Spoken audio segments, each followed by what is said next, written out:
Hello everyone, welcome back to Easy Education London, and today we are looking at how to guess the number. So these are types of questions that may appear in your exams, and what I wanted to do is give you a maths hack that you can use to work out the answer.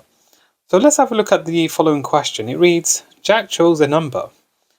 He multiplied the number by 7, then he added 85. His answer was 953.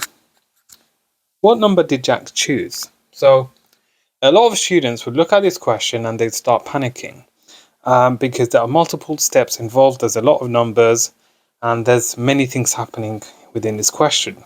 So to work this question out, the hack you would actually follow here is to work you'd work backwards essentially. So this meaning you'd start off with the answer.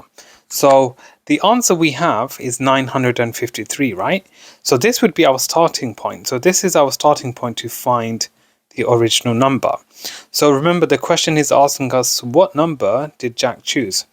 And we know his answer, his final answer was 953. So what we're going to do from each step, we're going to work and find the answer by working backwards. So all we have to do is in simple terms for this hack is we have to do the inverse. So we have to work backwards. So his answer was 953. Then he added 85. So instead of adding 85, so for step 1, we're going to subtract 85. Okay.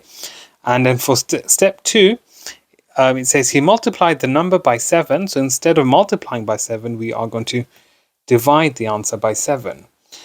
So if you follow this hack, you will be able to get to the final answer. So I've worked it out very quickly for you all. So as you can see, if I just zoom out, the first step would be to do 953 subtract 85, okay, which gives us 868. And then step 2, as you can see here, you would divide the answer by 7.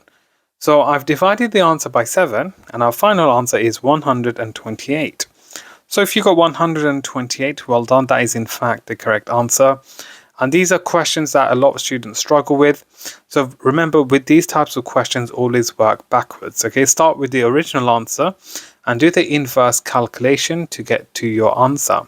I hope you found this hack beneficial, and also hopefully this makes your maths easy.